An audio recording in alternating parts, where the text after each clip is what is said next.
in San Diego. It was really tiny. And I was like, dear God, I'd heard of such things, but I didn't know what was going on. And I was like, what am I gonna do? Pass out flyers? Watch my show. New York show, it's a great show. And they were like, no, you're going to sign autographs. And I'm like, you're stupid. And they were like, no, Chuck, you're stupid. And I was like, okay, maybe I'm stupid, maybe I'm not. Because I was from Chicago.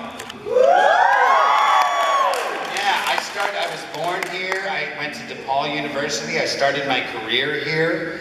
My first gig was at the Steppenwolf Theater. I quit college to work there, and then I worked at the Goodman and the Court Theater, and there was an Untouchables TV series that filmed here. I played a killer in that. I always played killers and weird people, I don't know. I don't know why I always play crazy people. Shh, don't tell them that. So I was like, I know what's going on in the industry, and you stupid Texas people don't know what's going on. I'm not going to sign any autographs. You're ridiculous.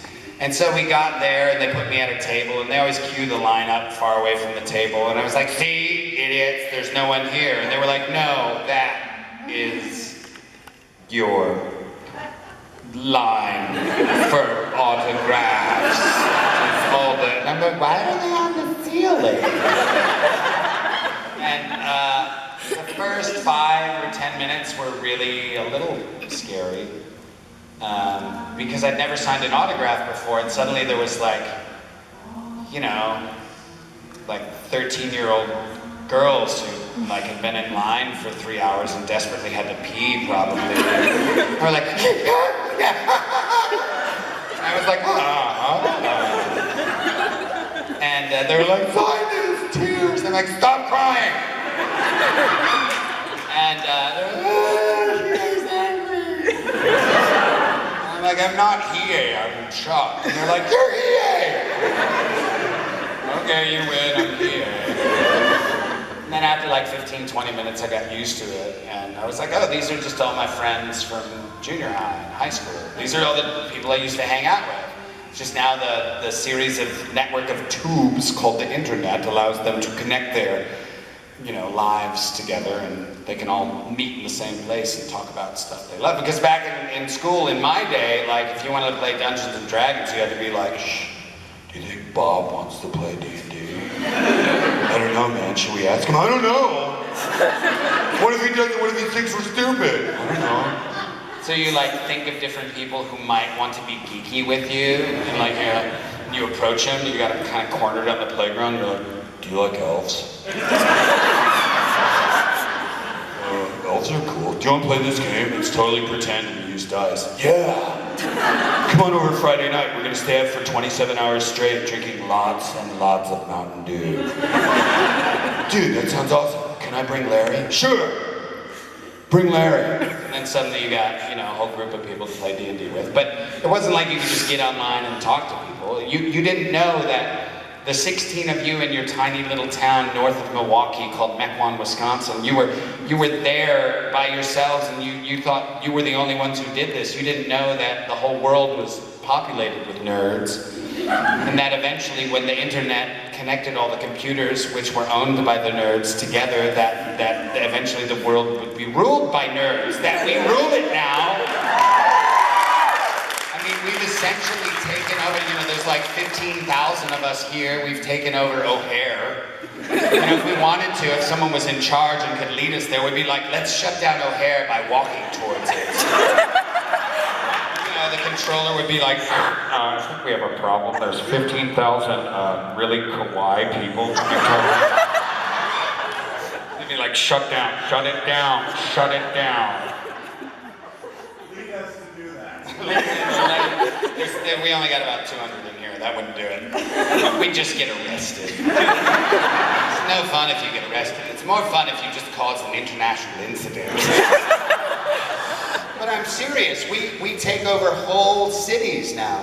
People who, I grew up in Texas. First time, I was in Chicago and Milwaukee until 7th grade. Then my mom got remarried, we moved to Texas. And my first experience in Texas was at Central Junior High. I went to school wearing white cargo pants with the pockets all over it, no socks, penny loafers, and a blue and white striped pinstripe shirt, and my hair in sort of flock of seagulls and dyed blonde, and I thought I looked awesome. But Texas was way behind on the sort of new wave punk rock stuff. They were still like Wrangler jeans and punch people. And at first at school, I was, terribly sad and nervous, going to this giant junior high, and we were a small town, a giant junior high, and I learned that I could keep myself from crying by taking drinks of water at the water fountain. So I was like walking into the school, and I went up to the water fountain to take a drink, and I turned around, there was this like 6'4" giant dude, smelled like body odor, and I'd never smelled body odor before, and I was like, he smells like a skunk. And I into him, and he was like, white pants. What are you, fag? And I was like, I don't like Texas. And so, I spent junior high getting pushed into lockers, and my books knocked out of my hand, and nerds couldn't band together the way we can now. And now, I was at a convention in Vancouver, Washington, where the convention was kind of like this. It was part at one facility and part at another facility, but it was like 2 blocks.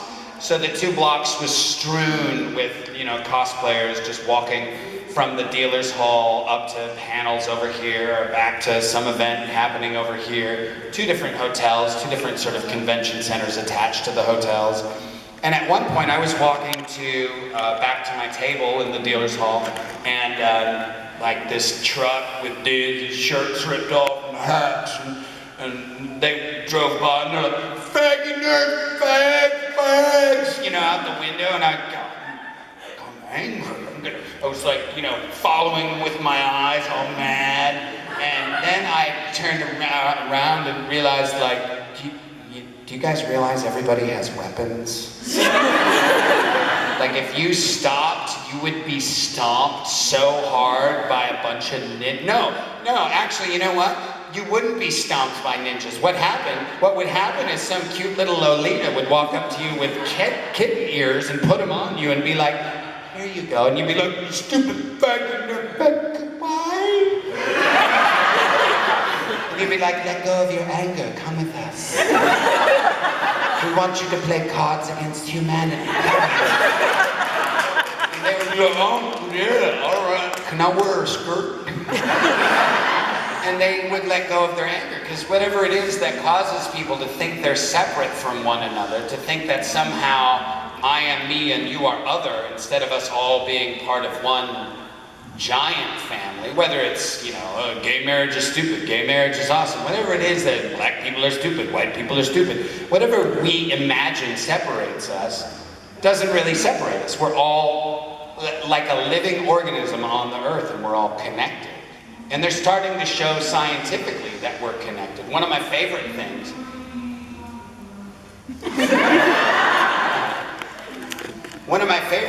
science is to study is the science of morphic fields. And morphic fields are what would more commonly be known as psychic abilities back in the day. But science is starting to realize that we don't just exist kinetically. We don't just exist from me to you, and if I touch you, or if I yell at you, or if I use words, that's the only way we connect. We're actually connecting with our thoughts, and they're starting to prove this. And one of the best ways that they've proven it is something called the sense of being stared at. How many of you have ever felt someone staring at you? Yeah, almost everybody has had that experience. Connected also to this is something called the phone call effect, which is you go, I was just thinking about you, and someone calls. That's shown to be a real effect. The longest running science experiment in history is one that's been running for 25 or 30 years in Norway, which studies the sense of being stared at. And they've shown very conclusively that you can tell when someone is staring at you. And if you think about that, that means that my eyes do something to you so that you feel it and turn around and look. And I've taken this idea and I expand on it a lot when I travel, because when I travel I play a game I call the Smile Game, which is where I get to the airport early, and I sit down and I just just watch someone walk by. And I stare at them, and I stare, and I stare, and when they turn around, I go. And they always turn around and look at me like this. They're, dragging their whatever, and they always go. Like right at you, like a magnetic connection. Their eyes just go ka-bink, and look at you. So there's a real thing happening between us with our eyes. And if you think about creation and organisms and plants and the way flocks of birds move, that's another morphic field effect. There's no way birds can move in that sort of synchronized way just from feeling the fluttering of their wings. They would just crash into each other. So they're connecting to a field that helps them move together. But this morphic field effect is something that you can use in your own life. I use it in crowds of people at Comic-Cons, and I've started to use it as my eye radar. I'm able to zip through a crowd by really defining with my eyes where I want to go and have an intention to move through the crowd this way. You use your logic and reason to sort of plan the best course and adjust as you go. But the sort of thing that happens at a Comic-Con is everyone turns into a 3-year-old because it's shiny, something. There's no real defined movement. People are just moving from shiny to shiny. And so what you do when you start to define that path through them is they go, shiny something stopping me. And they don't know what it is, but they just kind of pause, and I can see them now. I've been doing it for almost 1.5 years now. I can see them pause. And if we're connected in that way with our eyes, we're probably connected in other ways. There's ways that we connect with our hearts, I believe. Because you know what an EEG is, or an EKG, where they stick the things to you and they're like registering the magnetic,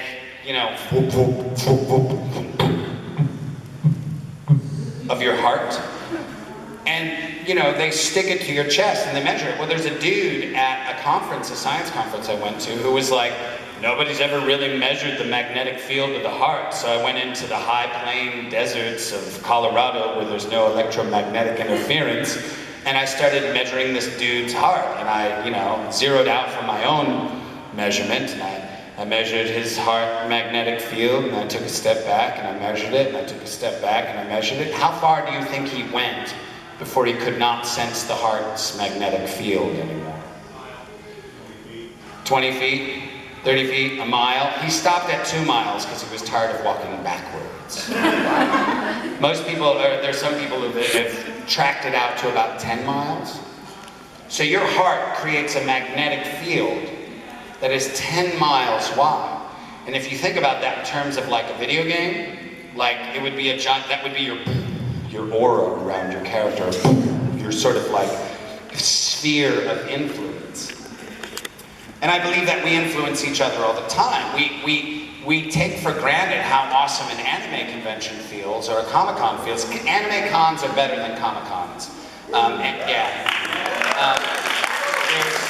There's something that happens at an anime convention that does not happen at the big Comic-Cons, and it's because there's a more focused morphic field created in an anime convention that allows us to relax.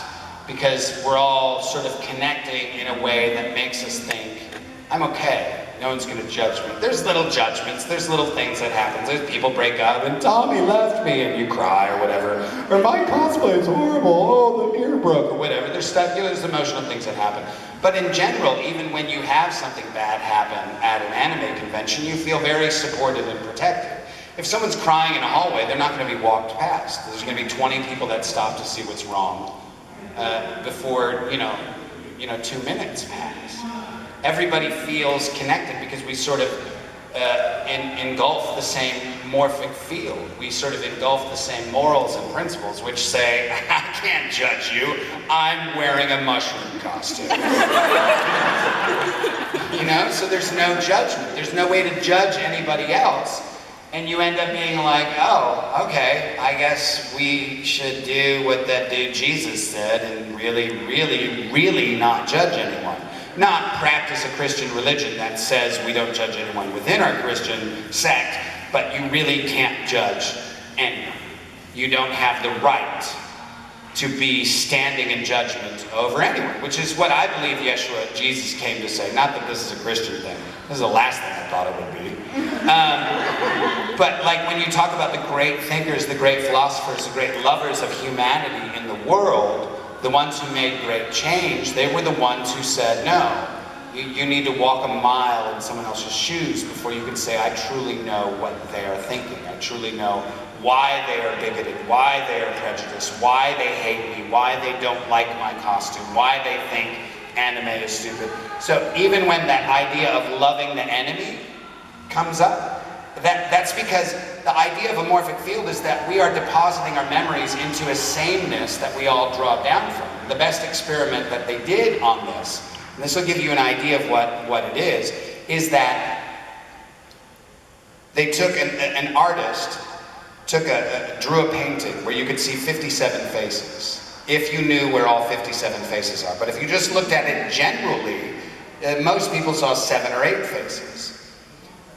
So they took a group in Australia and tested them. They scored 7 or 8. They took a group in the UK and they tested them and they scored 7 or 8. Then they isolated the group in Australia.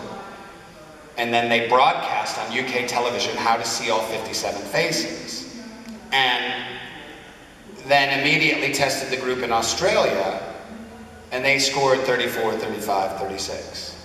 Suddenly, because people in the UK deposited the memory or the knowledge of understanding how to see more faces, people in Australia could see more faces. And we've all had that experience too, where we're like, I've got an amazing idea. It's gonna be incredible and the whole world's gonna be changed by it.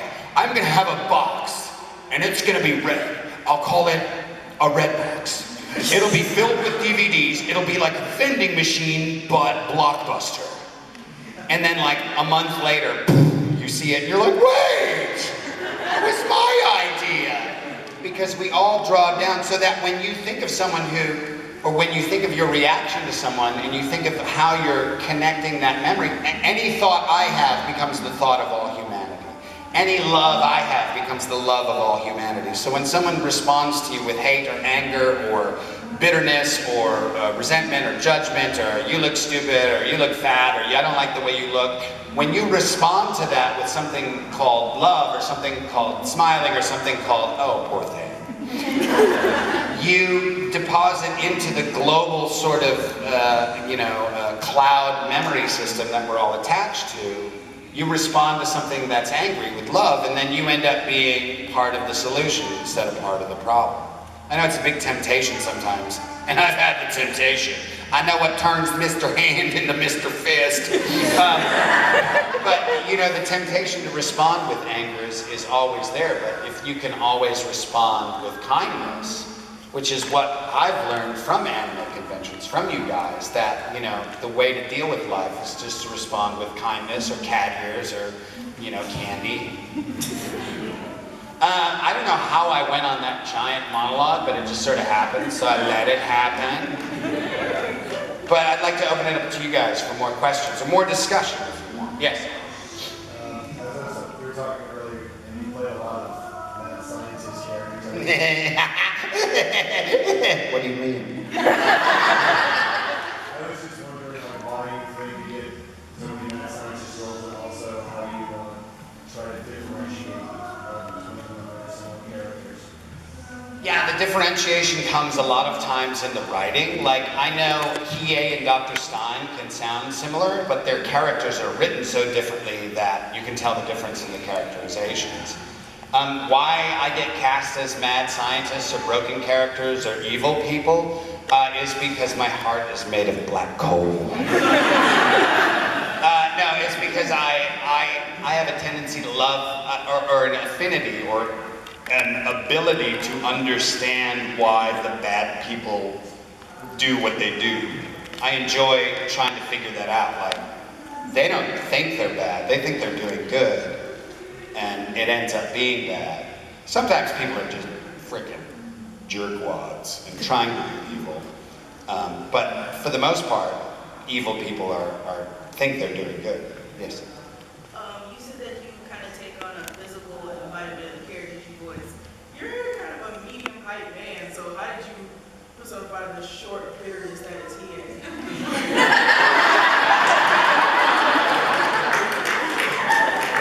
short person inside me too.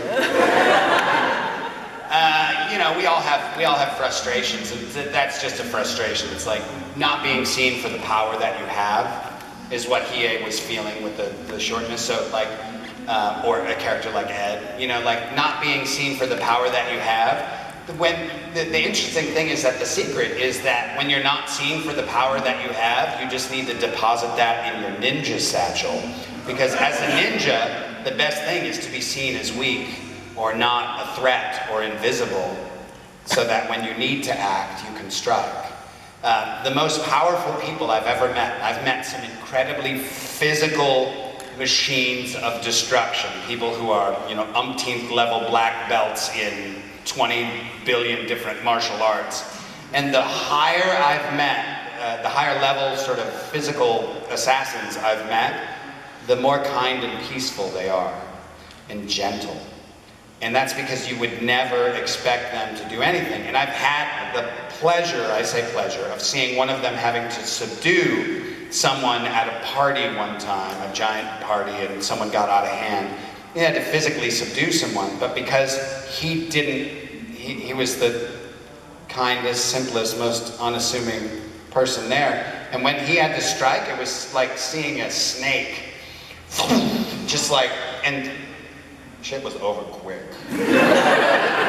And the dude he subdued didn't get hurt. And I practice Aikido, which is the idea of Aikido is to redirect your opponent's energy without harm or humiliation, which is what I believe we should be doing at all times. Yes? Do you ever forget?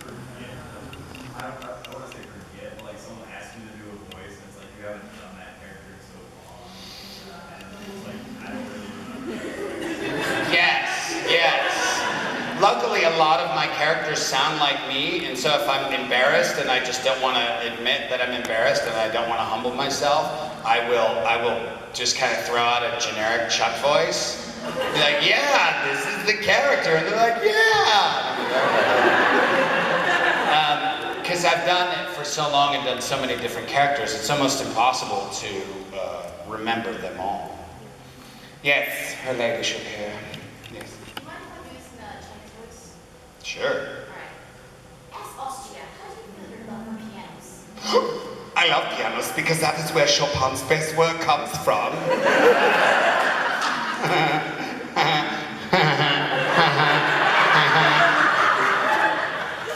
Yes, question. No. Yes. No, I can answer it. Yeah. Hiei, for the reasons I said before, because Hiei introduced me to you guys, although Stein is a very close second. Orangey McOrangington. Yeah, I had a question about, you played a lot of characters in Dragon Ball Z, like, what was your favorite character? And I also want to tell you, the other day, you told me you didn't remember who you were in Baki the Grappler. You were Demora. Demora? Gaia. And who else? Gaia. Gaia. Okay. Demora and Gaia and Baki the Grappler. Yeah, I played Android 17, Garlic Jr., Master Shen, Mr. Shuk, Vito. Android 17 is my favorite. Because long hair and hang, such easy cosplay, I gotta say. It's kind of awesome. Yeah, let's go here. What is your favorite anime that you do not voice in?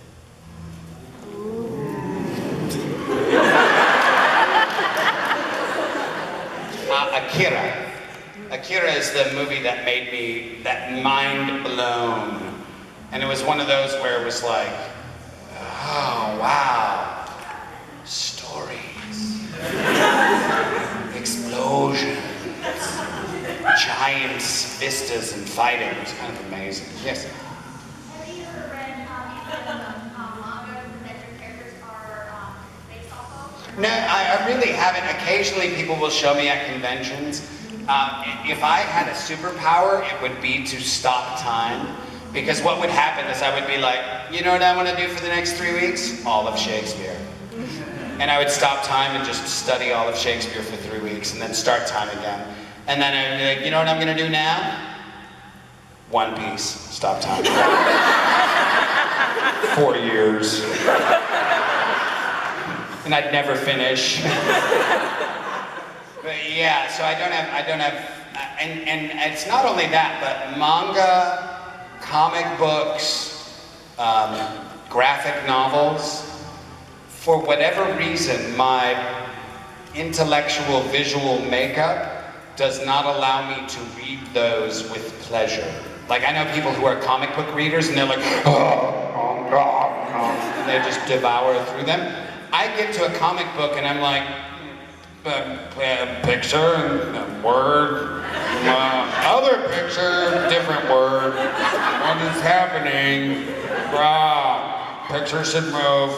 And so I get confused, I don't know why. Like, I need it to be a movie and just visual, or a painting and just still, or I need just words. Like, when I start mixing the words and the pictures, my brain gets confused. I keep trying though. I keep trying to read comic books with pleasure, and I can do it like a bitter, raw beet. I have to eat whole. But I don't like comics or manga, curiously enough. Yes? If you could live in any of the worlds you do voices in, which one would it be? Shin-chan. Because it's Japan and it's awesome. I don't know. Sergeant Frog. I would actually like, people say, which character would you be? I like Kuladu a lot. I would like to be that technically savvy and be able to be like, explosions. Yes. Okay, when you like voice act, do you ever think of using like accents, like British or French, or do you just do your own thing? No, I love to be British. Typically when I travel, I'm British. Because people assume you're more intelligent and handsomer than you are. Didn't I instantly become 20% more handsome with a British dialect? It's true. And you also think that my clothes are better than they are. Suddenly it's like, oh, look, he's got green shoelaces. How British. And I just played a movie coming out in September, directed by Chuck Norris's son, Mike Norris. I played the Russian bad guy in it. It's called Amerigeddon. And if you want to know what it's about, please just reference the title, Amerigeddon. That's all you need to know. I like to be Russian. I like Russian people. It's good people to be. People assume you're dealing drugs or killing people. But not dealing drugs on low level, more like big shipments. I like to do the Irish dialect. I got to go to Dublin a while back there, and I sit in a bar in Dublin and ask a lot of people different questions about the different Irish dialects, because you can get very different dialects in Ireland, to be sure. I consider myself a bit of a dialectician. I love to do them. Yes? Are there any anime that you haven't voiced in, or are there any specific characters that you would like to voice? I would have loved to have been Edward Elric. But I would have ruined that brother. I would have sucked. I'd be like, wow, that could have been a good anime. Yeah. One is, what do you think your own power level is? And two, can you do a headstand? Yes, my own power level is unlimited, I believe in absolute truth. And I'll skip the table headstand just because I feel a little wobbly, but yeah.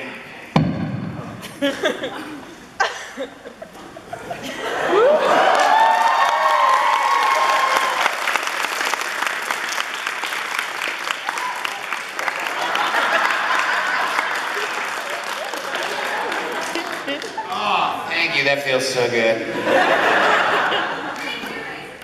What? Green shoes. It's so British.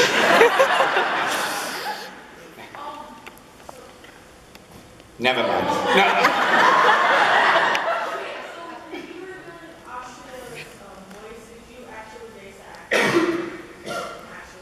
No. The funny thing is, a little bit, like the Austria voice came from my best imitation of an old Saturday Night Live skit. Now is the time on the sprockets when we dance.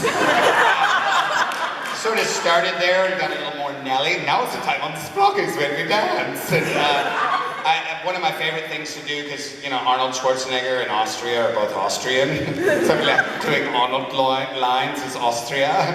Get to the chopper. I'll be back.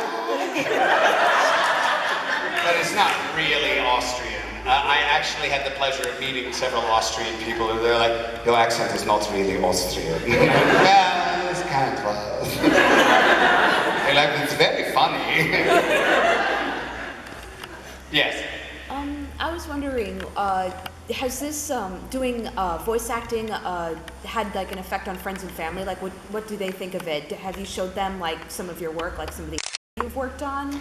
Yeah, I would say it's kind of a sticky question. I come from an Orthodox Catholic background that I left, or they left me. But my family, I have 6 children. And Well, just look at me.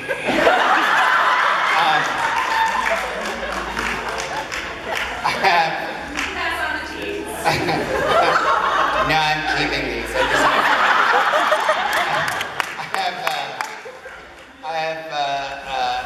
My children, because of the sort of Orthodox background, they're, what's a good word, trapped in right now. They're not allowed to watch certain things, and I have a new fiance. I've got a new life that I'm trying to build, and there's legal actions being taken to try to get my children out of the commune they're in. Yeah, basically, it's about that. It's about like that. My family believe that what I do here is demonic, and that I am nailing Christ to the cross, and all the sort of attenuating, difficult circumstances. But the first time I showed my oldest, who's now 26, Dragon Ball Z, he watched it for about 6 minutes, and he said, "Dad, this fight is taking way too long." And I said, "Yeah, you're not gonna like this show." My children did like Sergeant Frog. At one point when things were better, that I was writing season 3 of Sergeant Frog, and they'd sit over my shoulder and watch it. And I think they missed the boat with Sergeant Frog a little bit, because the season 1 and season 2, which I did not write, had scatological or more adult humor sort of overtly in it.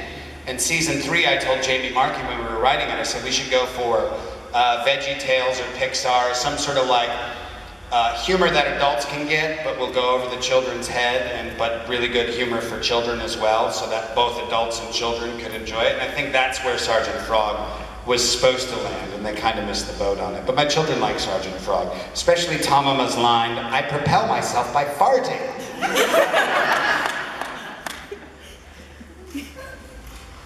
Yes.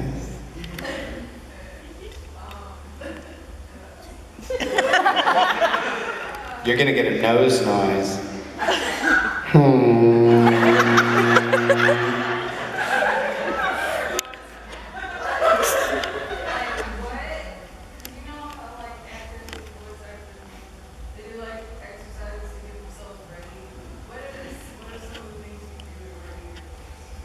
And I say this a lot of times to people, that if you want to do anything in life, it is important to take acting classes and speaking classes, because there are 2 classes of people in this world, and in any job you're in.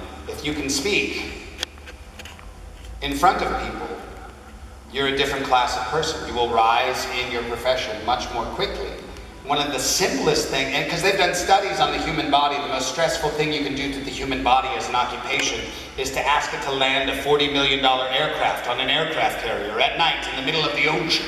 And number 2, right behind that, is what I'm doing right now. And the interesting thing is that the body has a limbic system, the reptilian sort of like fight or flight system that kicks in when you're scared. And we ask little first graders to get up and do book reports. We're like, get up and do a book report. And you're like, I'm terrified. You're like, do it. And the adrenal system clicks in, and you're like, run, kill. And those are both bad ideas in a book report. So you should not do either of those, but you're not going to die when you get up in front of a group of people. And one of the simplest exercises you can do is a tongue twister. Like you just Google tongue twister, so you get 1 billion of them. And if you become adept at speaking tongue twisters, you have facility with talking that is going to help you through any times when you're nervous in talking, because the musculature in your mouth prevents you know how like when you're nervous and things get like that starts wobbling? That's because the muscles get nervous and they get weak. And the tongue twisters also help you with breath support. She stood on the balcony inexplicably mimicking him hiccuping and amicably welcoming him in. So you learn something like that over and over again until you're a genius at it, and you can do it 30 seconds a day. And it turns you into an Olympic gold medalist of the mouth.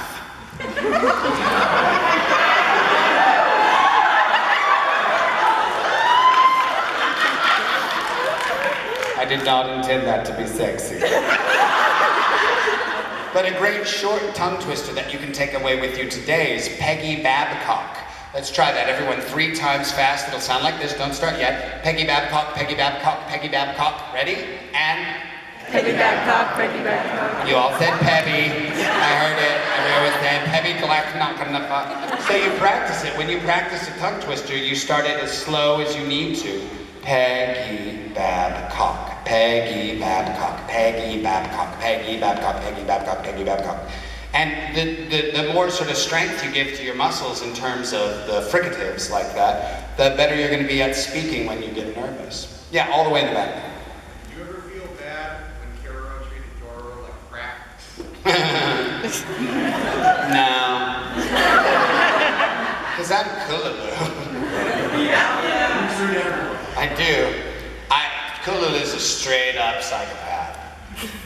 But an awesome one, yes. You said that you like to think about why your morally gray characters act, whether or not they're evil or just walking the line. Right. What do you think prompted TA to turn from an over-talkative, cocky asshole into the quiet jerk he is? Is this a therapy session for Chuck? Yeah, I don't know. I think sister, exploring goodness, exploring teamwork, you know, changes people. I would never have been accused of being overconfident and cocky, ever. Lies. Yeah, I don't know. You know, I always find it interesting to watch the changes that happen within characters. That's always the best part. That's what always makes the best character. That's why Stein and Pierre are 2 really, really awesome characters, because they go through massive, awesome changes. We'll do one more question, then I've got a little gift for you guys to all take with you, and I'm going to explain it. Let's go with you, Sam. Back to something like the previous thing. You ever IMDb yourself just to see shows that you I'm Catholic. We don't IMDb ourselves. No.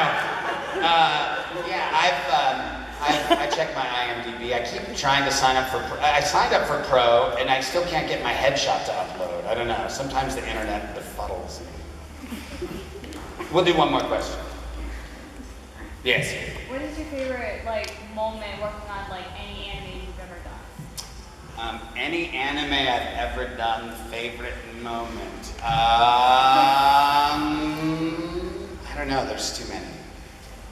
Dragon of the Darkness Flame! Maybe that one, that was pretty awesome. So listen, I started doing something and it was really helpful to me. I talked a lot about failure. I have these little bracelets, and they're just those little rubber bracelets, and you're free to take one when you leave, but I need to tell you how to use it, because it works for you. You have to pick something specific you want to do. Something specific that you want to do that would take action every day.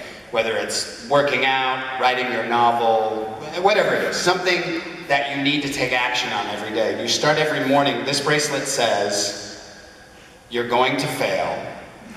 And on the other side it says, you'll never do it. And this one right now is on my wrist for a writing project I'm working on. And if it's facing out saying, you're going to fail and you'll never do it, it means I haven't taken any action on that writing project today. And it kind of mocks you all day. And then once you take action on it, you flip the bracelet over like this. And then it's just a black bracelet. And like the feeling, the psychological feeling of like, I did it. And whether it's like, you know, like I want to have a massive chest, so I'm going to do 100 push-ups a day. You know, you flip it over until you do 100 push-ups, or 50 push-ups, or 20 push-ups. Or you do what my yoga teacher told me, which was, if you want to be able to do 100 push-ups, do 1 push-up, you know, for a month, and then do 2 push-ups the next month. Then do 3 push-ups the next month, every day. Until after, you know, 3 years, you're doing 100 push-ups a day. The man who learns to pick up a baby cow, a calf, and carry it around the barn once a day is the dude who is able to carry a full-grown cow around the barn. Because you just pick up the cow and carry it around the barn once a day. And this is sort of the similar thing. And so I've been giving them out to people just as a gift because it made a big change in my sort of artistic efforts that I made. It also helped me get my taxes done. I had a really ugly green one that I would wear and it said, Hobo Hotel. And I was like, I gotta do my taxes. So that was one of the things. So I'll leave these up here. You guys can come get them and say bye to me as you leave. And I'll be, after this directly, I will be at the dealer's table for another couple hours if you want to come by, and then I have another 6 o'clock DBZ panel. I believe in here again. I'm not sure what it is. People tell me what to do. I'm like a child. Okay, you guys have been awesome. Give yourselves a round of applause.